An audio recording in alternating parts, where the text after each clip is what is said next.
Hey everyone, welcome to Vintage Variety. Today I'm going to be talking about antique and some vintage celluloid jewelry. Oftentimes when we think about jewelry and plastic in the same sentence, the first thing that pops into our heads is Bakelite. A lot of pieces of Bakelite are antique because they are from the Art Deco era. However, the oldest thermoplastic used in jewelry is none other than celluloid. In today's video, I'm going to tell you guys all about celluloid, signs that you really want to look out for if this is something you want to add to your jewelry collection. I do have a book on celluloid.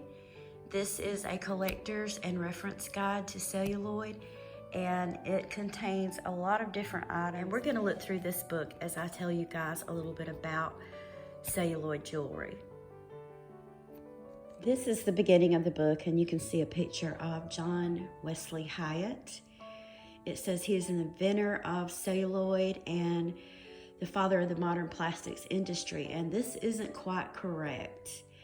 Celluloid was first invented in England by Alexander Parkes, and this was in 1856, and he called his invention Parkesine. John Wesley Hyatt applied for a patent calling his product celluloid in 1869, and they had lawsuits going on for a very long time over this product. This is a picture of the Celluloid Manufacturing Company, their facility in Newark. And here we have a little toiletry set. I do own something similar to this, and I was going to try to find it for this video, and I have no idea where I have stored it, so sorry guys. But one thing I did want to mention is when you see a lot of pieces like this, a lot of times it will say French ivory. French ivory is celluloid that has been carved to look like ivory. So whenever you see something with the words French ivory, you automatically will know that it is made out of celluloid.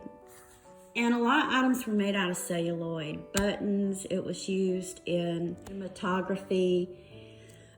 It was just used for a lot of different things. It was the newest material, so they were using it in lots and lots of different ways. You can see this is a Cameo, and here's another one. A lot of times you'll run across these.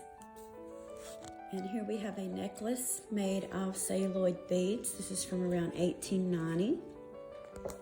There's another Cameo, and celluloid is derived from natural plant fiber, and it also contains camphor. So when celluloid gets warm, it does let off a vinegar type odor or the odor of camphor. Now here's a word of caution. To test celluloid, you usually run it under warm water, and it will release that smell. The first thing you need to keep in mind when it comes to testing celluloid is if the piece has rhinestones and you're going to test it with water, you do not want to get those rhinestones wet because it will damage it. And the second thing is you do not want to test it with any kind of heat or flame because it is very, very flammable. And this is a dress clip that I have made of celluloid, and it is set with rhinestones. A lot of celluloid jewelry would have this carved look to it.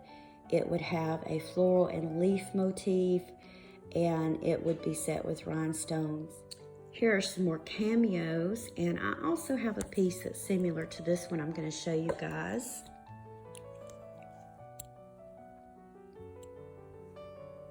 There's this piece. They even transferred photographs onto celluloid and made brooches that way.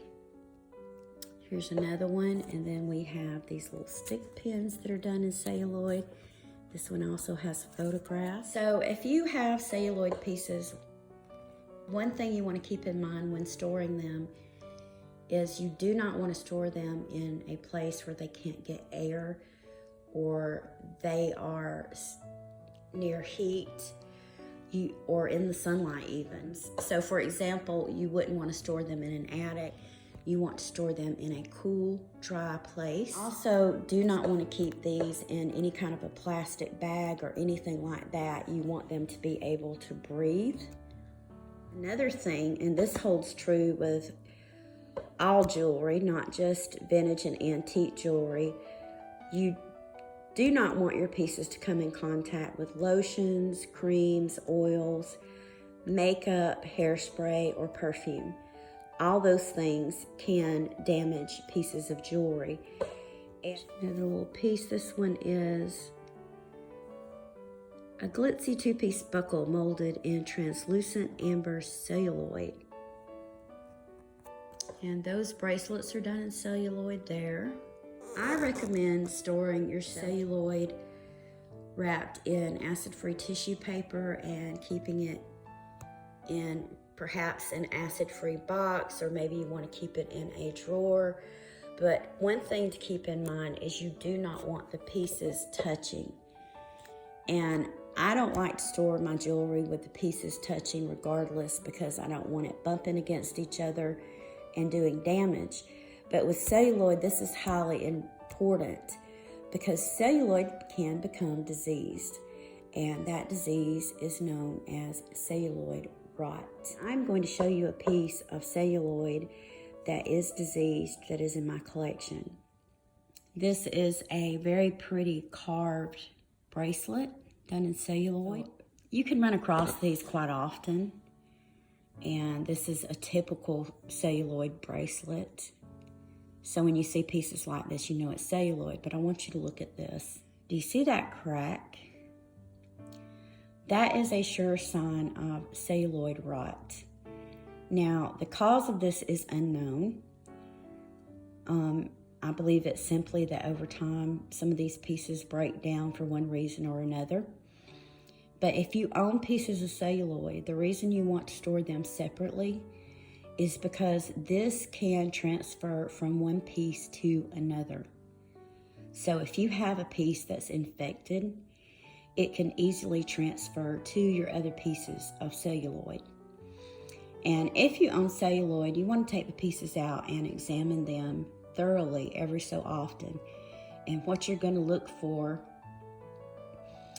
is brittleness, chips, cracking, and flaking.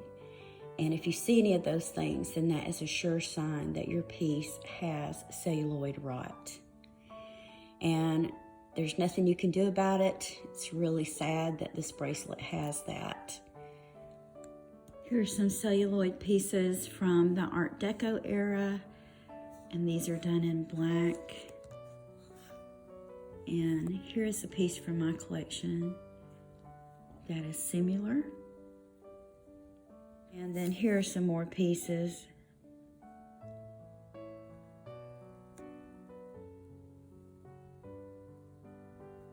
By the 1930s, celluloid was being replaced by Bakelite, and by the 1940s, it was completely phased out in the use of jewelry.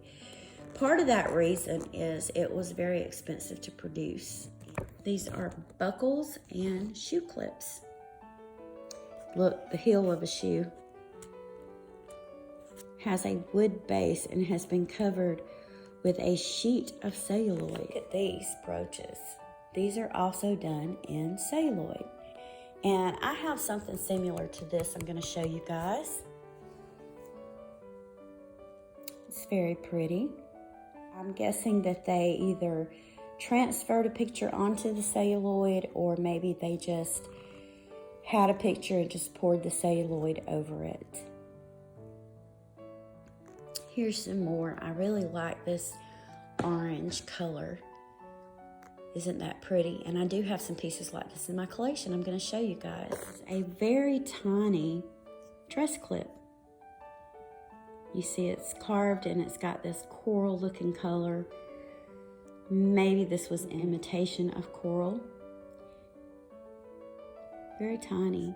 And then here's a piece. This one's done in, I'm guessing this is a brass, and it also has some pieces of celluloid set into it. I don't have a lot of pieces in my collection. Celluloid jewelry is very collectible, but for me, I almost feel like it's more trouble than it's worth, as I have shown you on the one bracelet. This little celluloid brooch has a C-clasp. Celluloid jewelry is very pretty. Love the detail on this. It is also very lightweight. I failed to mention that, but celluloid jewelry is very light, much lighter than bakelite would be.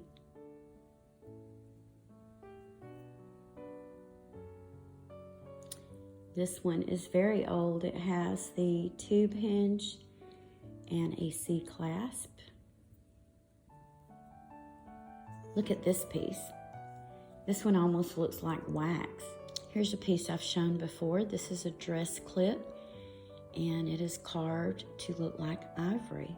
This one, and I believe I've shown this one before too, and it is very detailed in the carving. And it looks like a swan, and this is a brooch.